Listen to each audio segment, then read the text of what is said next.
उद्धव ठाकरे जी ने कल कहा है ये सौगात सत्ता है। उसका मतलब ये है, आप देखिए ये एक पाखंड है, ढोंग है। आपने इस देश के मुसलमानों के बारे में क्या क्या नहीं कहा चुनाव प्रचार में। मोदी जी को खुद को अपने भाषण को, अपने लोगों के भाषण को सुनना चाहिए। चाहे दिल्ली हो, चाहे झारखंड हो, चाहे हरियाणा हो, चाहे महाराष्ट्र हो, चाहे लोकसभा का चुनाव हो। आपके पास 2 भैंस है तो एक भैंस खींच कर लेके जाएंगे ये लोग, आपकी ज़मीन खा लेंगे, आपका मंगलसूत्र खींच लेंगे। ये लोग घुसपैठ है। इस प्रकार से इस देश के नागरिकों को अपमानित किया गया धर्म के आधार पर। और आज आप क्या सौगात ये मोदी दे रहे हैं। मुझे डर लगता है ये कोई एक बड़ी चाल है। जैसे महाराष्ट्र में लाडली बहन योजना लाकर हर बूथ पर वोटिंग परसेंटेज बढ़ा दिया। देखो हमें सभी बहनों ने वोट दिया। वैसे ही सौगातें मोदी देकर मस्जिदों में जाकर जो बांट रहे हैं, तो कल आने वाले चुनाव में जहां मुस्लिम पॉपुलेशन है वहां के बूथ पर वो कोई ऐसा घोटाला करेंगे और बोलेंगे देखो हमको मुसलमानों ने वोट दिया। ये लगता है बहुत बड़ा एक कारस्तान षड्यंत्र हो रहा है। मुसलमानों को सौगात मोदी के नाम पर, सौगात सत्ता के नाम पर, सौगात चुनाव हो जाएगा और बहुत बड़ा खेल चुनाव में होने वाला है। जहां मुस्लिम पॉपुलेशन है, जहां मुस्लिम जो वोटर्स हैं वो एक अच्छा खासा निर्णय लेते हैं, हाँ, वहाँ ही ये लोग आप इस नाम पर, सौगात मोदी के नाम पर ऐसा खेल के देंगे। देखिए मुसलमान मोदी के ऊपर खुश है और सभी मुसलमानों ने मोदी को वोट किया है। ये होने वाला आप देख लीजिए। दिशा सालियन मामला चर्चा में बोर्ड में अभी नॉर्मली ये बिल आने वाला है, इसी को लेकर ये मुझे दिशा सालियन के मामले में उनके फादर ने कहा है कि आदित्य ठाकरे का नार्को टेस्ट हो। देखिए बात ऐसी है कि पोस्टमार्टम का रिपोर्ट कल आया है, वो हमारा नहीं है। तो अब ये उनके पिताजी, फादर, ये ऐसा क्यों कर रहे हैं उनको मालूम। हमारे लिए ये मामला बंद हो गया है। राजनीति चल रही है। अपनी बेटी की मौत की राजनीति मत करिए। जो सच है वो सच ही सामने आने दो। जो आया है पहले पोस्टमार्टम रिपोर्ट है या और जो बातें सामने आई है उससे साफ होता है क्या हो गया है। और अभी आपको पकड़कर कुछ राजनीतिक लोग क्या करना चाहते हैं। दिशा सालियन डिप्रेशन में थी, इस तरह की भी एक रिपोर्ट आई है। मुझे मालूम नहीं। देखिए जो बात हमें मालूम नहीं, मुझे मालूम नहीं उनका फैमिली में क्या प्रॉब्लम था, क्या नहीं, फाइनेंशियल प्रॉब्लम था या और क्या प्रॉब्लम था, ये उनकी पर्सनल प्रॉब्लम है। उसके बारे में बात करना ठीक नहीं है।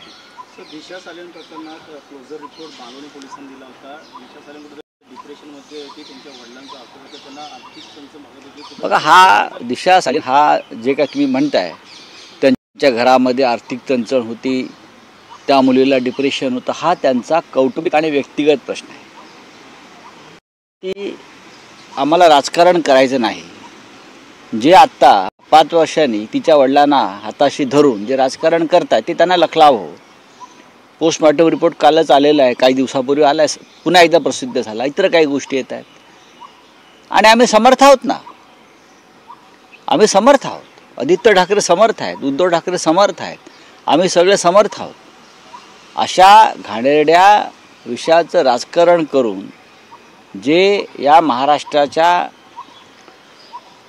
पहिल्या क्रमांकाच्या कुटुंबावर, ठाकरे कुटुंबावर चिखलफेक करू इच्छितात आणि पुन्हा बाळासाहेब ठाकरेंचे फोटो लावतात, हां, आम्ही बाळासाहेब ठाकरेंचे विचारवाहक आहोत असे म्हणतात, त्यांना लाजा वाटलं पाहिजे करताना। अशी कृत्य करताना, अशा प्रकारचं घाणेरडं राजकारण करताना त्यांना लाज वाटली पाहिजे।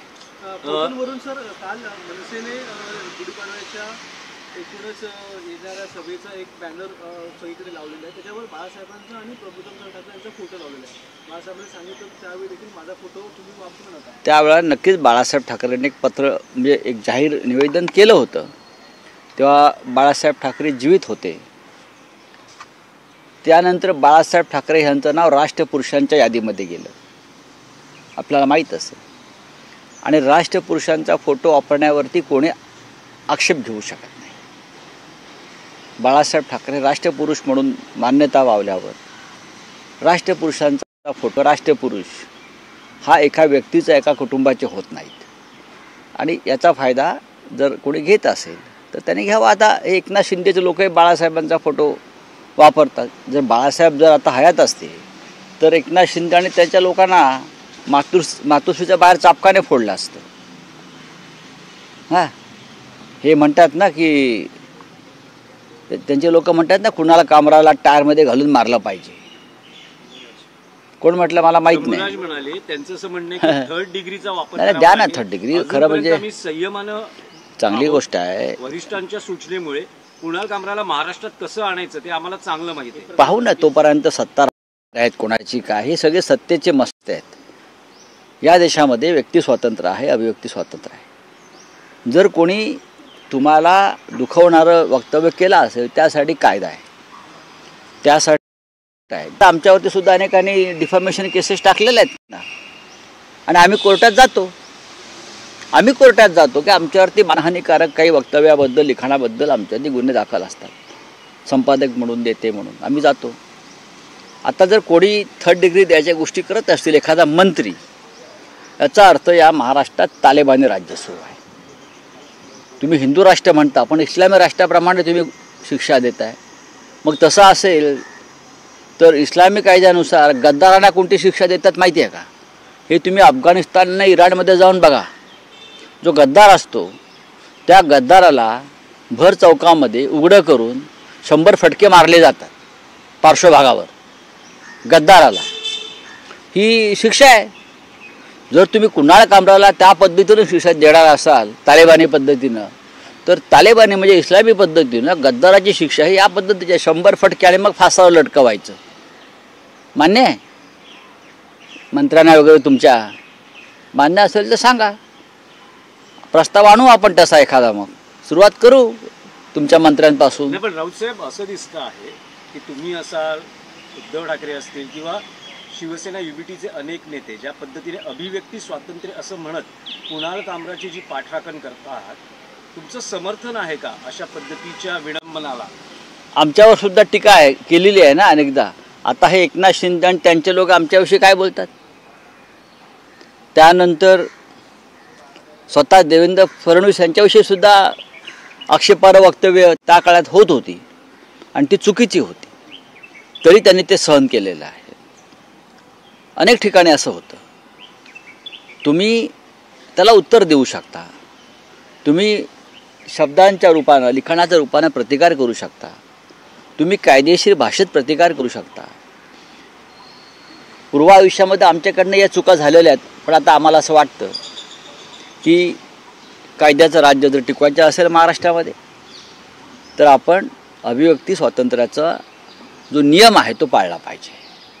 नाही, पण राऊत साहेब, असं दिसतं आहे या प्रकरणामध्ये की पुढच्या काळात कुणाल कामराच्या शोजवर महाराष्ट्रात बंदी येऊ शकते, ज्या पद्धतीने हा वाद गाजतो आहे. आणि आता त्याचं यूट्यूब चॅनल तपासावं अशी मागणीही शिंदे शिवसेनेकडून करण्यात आली. शिंदे गट कोणती मागणी करू शकेल? शिंदे गटाला मागणी करायला काहीच जात नाही ना.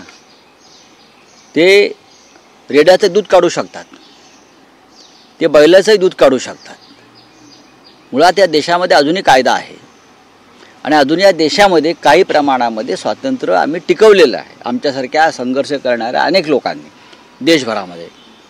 तुमच्यावरती काही टिप्पणी केली म्हणून जर एखाद्याचं चॅनल बंद करायचं, तुमच्यावरती काही टिप्पणी केली म्हणून त्याला काय म्हणता येतं, उलटं टांगून टायरला मारायचं. मग असं जर उद्या उलटं झालं, सरकार बदललं आणि जे तुमच्या विरोधातले कार्यकर्ते आहेत त्यांनी हीच भूमिका घेतली तर कसं काय व्हायचं?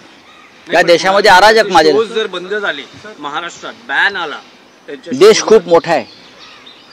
हा देश या शिंद्यांच्या लोकांना माहीत नाही. हा देश खूप मोठा आहे. त्यांना त्यांचा देश अमित शहांच्या पलीकडे दिसत नाही. अमित शहांच्या पलीकडे त्यांना त्यांचा देश दिसत नाही. जोपर्यंत अमित शहाचं छत्र त्यांच्या डोक्यावर आहे तोपर्यंत त्यांची भाषा चालेल.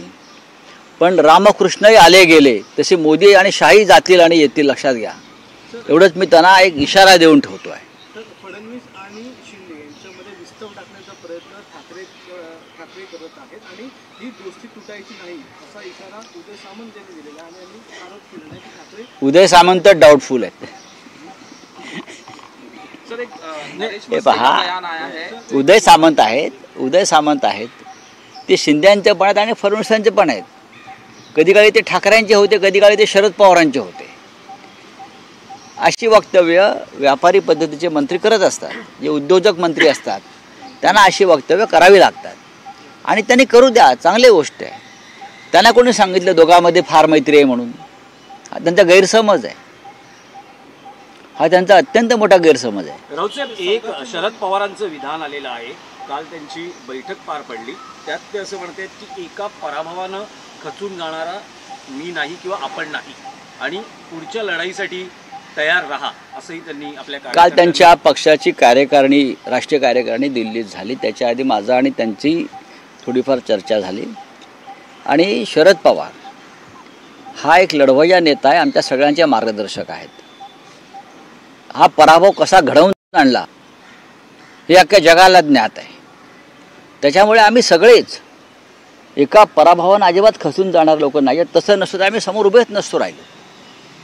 आम्हाला माहिती आहे की कशा प्रकारे निवडणूक लढवण्यात आली, कशा प्रकारे घोटाळे झाले, कशा प्रकारे मतदान याद्यांमध्ये घोटाळे केले, कशा प्रकारे पैशाचा वापर झाला, हे सगळं आम्ही डोळ्याने पाहिलेलं आहे.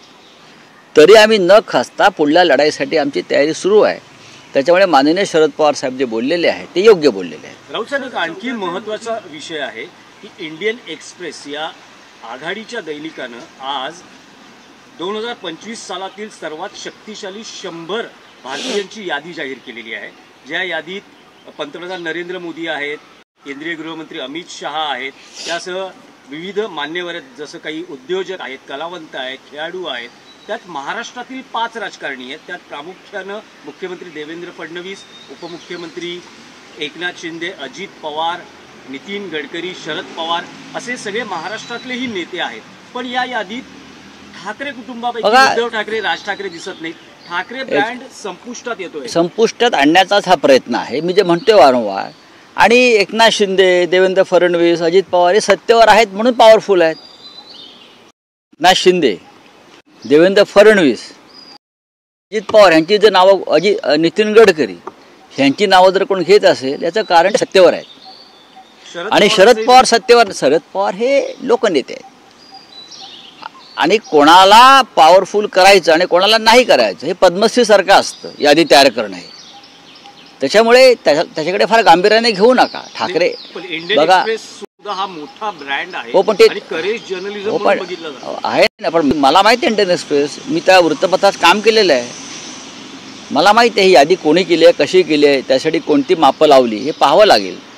आणि असं तुम्ही एका यादीमध्ये पॉवरफुल म्हणून टाकलं, मुख्यमंत्री असताना उद्धव ठाकरे पॉवरफुल म्हणून यादीत आले होते ना. राहुल गांधी सुद्धा होते आणि सोनिया गांधी सुद्धा होत्या. हे तुम्हाला माहीत असेल तर सांगतो. ह्याच यादीमध्ये सत्तेवर असताना गाढव सुद्धा पॉवरफुल असतो. गाढवाला जर खुर्चीवर बसवलं गाढवाला, तर गाढव हे एकदम पॉवरफुल आहे. सध्या काही गाढवं खुर्चीवर बसलेली आहेत, त्याच्यामुळे गाढव पॉवरफुल दिसतंय तुम्हाला. सौगाते मोदी काल माननीय उद्धव ठाकरे साहेबांनी सांगितलं ही सौगाते सत्ता आहे, सौगाते पॉलिटिक्स आहे आणि सौगाते मुसलमान लांगुल चालन आहे. हे स्पष्ट आहे. 36 लाख मुस्लिमांसाठी मोदी यांनी आनंदाचा शिदा पाठवलेला आहे. सौगाते मोदी याच प्रधानमंत्री मोदींनी गेल्या 3 वर्षातली आपली भाषणं मुस्लिम बांधवांविषयी स्वतः ऐकावी आणि आत्मचिंतन करावं. मुसलमान हे या देशातले घुसखोर आहेत. मुसलमान ही तुमची जमीन छिनवून घेतील. छीनकर आपकी जमीन लेके जाएंगे मुस्लिम. मुसलमान तुमच्या गळ्यातलं मंगलसूत्र खेचून नेतील बरं का. तुमच्याकडे जर 2 गायी किंवा म्हशी असतील तर 1 गाय मुसलमान खेचून नेतील, ओढून देतील. अशा सांगणाऱ्या प्रधानमंत्री मोदी आणि त्यांच्या भाजपला मुसलमानांच्या ज्या प्रेमाच्या उकाळ्या फुटलेला आहे ते ढोंग आहे, पाखंड आहे. ही निवडणुका डोळ्यासमोर ठेवून केलेलं राजकारण आहे. जो माणूस मुसलमानांविषयी इतक्या विखारी पद्धतीनं कालपर्यंत विषारी पद्धतीनं त्यांना देशाचं नागरिक मानायला तयार नाही, त्यांना दुय्यम दर्जाचा नागरिक मानतात हे लोक. आणि आज तुम्ही मुसलमानांच्या बाजूनं बोलताय, ढोंग नाही तर काय. याचा अर्थ स्पष्ट आहे. उद्याच्या निवडणुकीमध्ये जिथे मुस्लिम बहुसंख्या आहेत तिथे भारतीय जनता पक्षाला प्रत्येक बूथवर जास्तीत जास्त मतं घ्यायची आहेत आणि ती सुद्धा घटनाबाह्य पद्धतीनं, माफिया पद्धतीनं. आणि मग त्यांना दाखवायचे, बघा आम्ही सौगाते मोदी केल्यामुळे मुस्लिमांनी आम्हाला मतदान केलं. या वेळेला अनेक भागामध्ये मुस्लिमांना मतदान करू दिलं नाही आणि तिथे व्होटर लिस्टमध्ये त्यांच्या जागी दुसरी नावं टाकून त्यांच्याकडनं मतदान करून घेतलं. मुस्लिमांना मतदान केंद्रापर्यंत जाऊ दिलं नाही. पुढल्या वेळेला सुद्धा हेच होणार आहे. त्याच्यामुळे सौगाते मोदी आहे. स्वाभिमानी मुसलमानांनी हे सौगाते मोदी नाकारायला पाहिजे. म्हणतात की औरंगजेब फॅन क्लब आहेत हे उद्धव ठाकरे त्यांनी काय दिलं? तुम्ही दिलत ना. आता आम्ही जेव्हा देत होतो मुसलमानांना करोना काळामध्ये मदत देत होतो तेव्हा टीका करणारे हेच औरंगजेब फॅन क्लबचे बावनकुळे होते. हो, यांच्या घरामध्ये बघा बेडरूममध्ये औरंगजेबाचा फोटो असेल, कारण औरंगजेब निवडणूक जिंकून देतो. बावनकुळेच्या घरात औरंगजेब, अफजल खान, शाहिस्ता खानाचे फोटो असणारच, त्याच्या खिशामध्ये पण असेल. अरब कंट्रीला जवळ करायचं कुठेतरी काम सुरू आहे का? अरब कंट्री कशाला? हे मुसलमान सरळ सरळ मतांसाठी केलेलं लांबूल चालन आहे. चला, थँक्यू.